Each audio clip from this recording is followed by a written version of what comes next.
Hi, good morning. Today we are going to start our new section, isomorphism. Okay, the definition of isomorphism in groups, rings, or etc. You know already. Now here definition is slight bit different. Now let V add WB vector spaces over the field F. Okay, these are vector spaces over the field F. Then any one-to-one linear transformation T of V onto W is called an isomorphism of V onto W. Okay, isomorphism means a one-to-one linear transformation.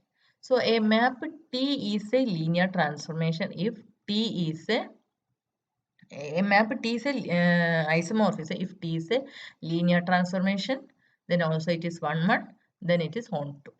Okay, if these three conditions hold, then T is an isomorphism. Okay, now if there exists an isomorphism from V onto W, then we call V is isomorphic to W. Okay, or we can write this like this notation. Okay, this is notation in our group. In your text, there is no definition. Okay, now some examples. V is trivially isomorphic to V because you can consider identity transformation. Identity operator is a 1 also it is on to, and it is already a linear transformation, therefore V is isomorphic to V. Okay, now if V is isomorphic to W by T, then T inverse is an isomorphism from W onto V. Okay, and the last note, if V is isomorphic to W and W is isomorphic to Z, then V is isomorphic to Z. Okay, this is actually transitive property. Okay, now moving to our theorem, and the theorem is very important. Let Okay. Every n-dimensional vector space over the field F is isomorphic to the space Fn. Every n-dimensional vector space is isomorphic to the space Fn. Okay. Proof is very easy. Now moving to the proof, let V be an n-dimensional space. N-dimensional space means it has a basis. Okay, let B equal to, I am taking like B equal to alpha 1, alpha 2, etc. Alpha n is a noded basis for V. Okay, so you take some alpha belongs to V. Alpha belongs to V. This is an ordered basis. Then there is a unique representation for alpha. Okay. Therefore, there exists unique vectors x1, x2, etc. xn belongs to F such that alpha is equal to x1 alpha 1 plus x2 alpha 2 plus etc. plus xn alpha n. Okay. This representation is unique as alpha 1, alpha 2, etc. Alpha n is an ordered basis. Now define a map T from V to Fn as T of alpha equal to T of this one, and which is equal to the coefficients of each alpha is x1, x2, etc. xn. Okay, clearly this belongs to Fn. Okay, and actually this is a coordinate of alpha related to the basis B. Now we are going to prove this map T is our isomorphism. For this, first we have to prove that T is a linear transformation. Then we have to prove T is 1, then T is onto. Okay. So map, you must clear the map. The map is defined like T of alpha is equal to T of x1, x2, etc. xn, and which is equal to ordered pair, sorry, ordered n tuple x1, x2, etc. xn. That is the map. Okay.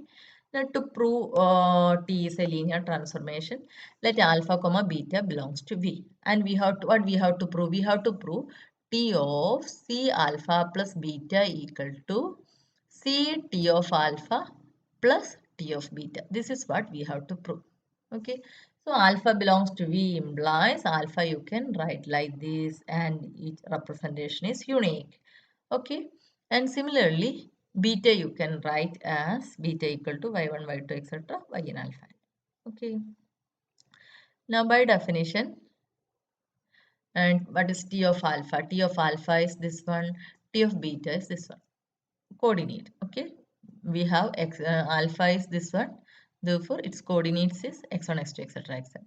Beta is this one. Its coordinate is y1, y2, etc. xn. Okay. So, C alpha plus beta. You can take alpha is common. Okay. This is our alpha. C alpha means Cx1 alpha 1, Cx2 alpha 2 plus etc. plus Cxn alpha n. And beta is y1 alpha 1 plus y2 alpha 2 plus etc. plus yn alpha n. So C alpha plus beta means first term is Cx1 alpha 1 plus y1 alpha 1. Okay. So you can take Cx1 plus y1 common outside, then alpha 1. Cx2 plus y2 alpha 2 etc. Cxn plus yn alpha. So this is also a representation of C alpha plus beta in terms of alpha 1 alpha 2 etc. alpha n. And alpha 1 alpha 2 etc. alpha n is ordered basis, therefore representation is unique. Therefore T of C alpha plus beta is these coefficients. Cx1 plus y1, Cx2 plus y2 etc. Cxn plus yn. And this is Cx1, Cx2 etc. Cxn plus y1, y2 etc. yn. And you take C outside, then we get this one, and which implies C T alpha plus T beta.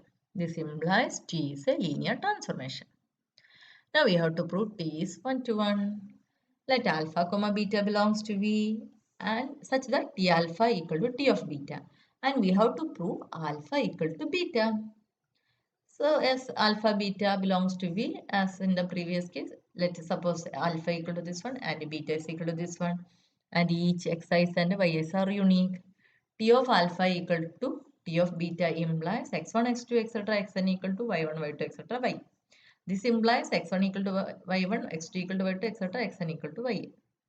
Okay. This implies this value x1, etc.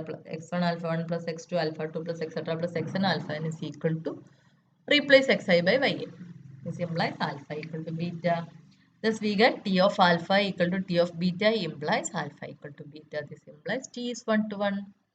Now to prove T is onto, let x1, x2, etc. xn belongs to Fn, and consider we have to prove T is onto. So T is actually a map from our V to Fn.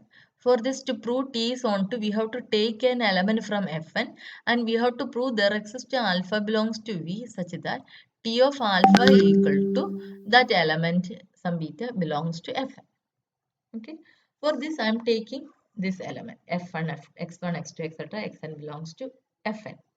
Now consider some element x1 alpha 1 plus x2 alpha 2 plus etc. plus xn alpha n. We have xi's here and already alpha 1 alpha 2 etc. alpha n is a basis. Now consider this element. Okay. Now let this element be alpha. Then alpha you can write as x1 alpha 1 plus x2 alpha 2 plus etc. plus xn alpha n. As alpha 1 alpha 2 etc. alpha n is an ordered basis, this representation for alpha is unique. Okay. So T alpha is equal to x1, x2, etc. xn. So we have for any x1, x2, etc. xn belongs to Fn, there exists a alpha belongs to V such that T alpha equal to this one. As x1, x2, etc. xn is an arbitrary element in Fn, we get for any x1, x2, etc. xn belongs to Fn, there exists a alpha belongs to V such that T alpha equal to x1, x2, etc. xn. This implies T is on to. Thus, we get T is a linear transformation from V into Fn, which is both 1, 1 and onto. This implies T is an isomorphism from V into Fn. Therefore, if you take any n-dimensional vector space, then that vector space is isomorphic to Fn.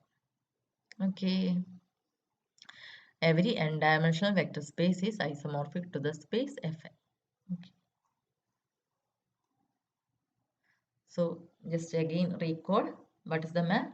If you consider an ordered basis alpha 1, alpha 2, etc. alpha n, and for any alpha belongs to V, alpha you can uniquely represent it as x1 alpha 1 plus x2 alpha 2 plus etc. plus xn alpha n, and our image of T alpha is these coordinates of alpha with respect to the basis x2, etc. x. Okay, clear? Now similarly you can show that f n by 1 is isomorphic to fn. What is fn by 1? This is a n by 1 matrix. What is fn? This is a n tuple. Okay, just verify whether how you can prove this result. Okay, that's all for today's class. In the next class, we will discuss about matrix representation. Okay.